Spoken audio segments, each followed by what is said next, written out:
High বন্ধুরা, আশা করি তোমরা ভালো আছো। আমি ভালো আছি। অনেক দিন পর তোমাদের মাঝে আবার নতুন ভিডিও নিয়ে হাজির হয়েছি। নতুন ভিডিও দেখো, 12 মাসে কাঁঠাল গাছের ভিডিও দেখো। ছোট্ট এই কাঁঠাল গাছে কী পরিমাণে কাঁঠাল হয়েছে তাই নিয়ে তোমাদের মাঝে হাজির হয়েছি। দেখো কত সুন্দর এই ছোট্ট গাছটি কিভাবে কাঁঠাল ধরে আছে,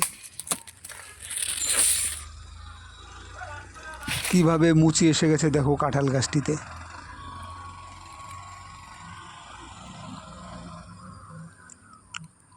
পর্যাপ্ত পরিমাণে যত্ন এবং জল ঠিকভাবে দেওয়ার জন্য দেখো কত সুন্দরভাবে এই গাছটিতে কাঁঠাল এসে গেছে। দেখো কত সুন্দর সুন্দর দেখো কাঁঠালে মুচি পড়ে গেছে, দেখো কত সুন্দরভাবে।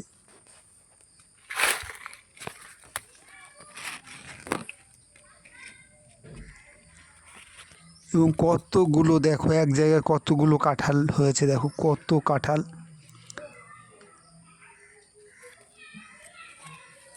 দেখতে পাচ্ছ কাঁঠালে ভরে গেছে, কত কাঁঠাল হয়েছে দেখো এই গাছটিতে। ছোট্ট গাছে কি পরিমাণে কাঁঠাল ধরে আছে দেখো, 12 মাসে কাঁঠাল।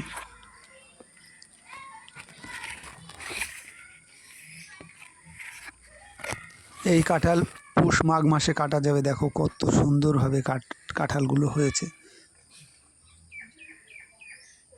এবং আশ্বিন মাসের প্রথম দিকেই এই কাঁঠাল গাছে মুচি এসে গেছে। দেখো কত সুন্দর সুন্দর মুচি, কত সুন্দরভাবে।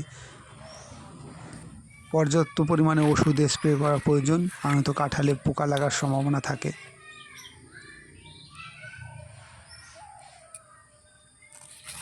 ওষুধ স্প্রে করার জন্য দেখো কাঁঠালের কালার কত সুন্দর হয়েছে, কত সুন্দরভাবে ধরে আছে দেখো কাঁঠাল। বিশ্বাস করা যায় না যে এইটুকু গাছে এত পরিমাণে কাঁঠাল হয়েছে।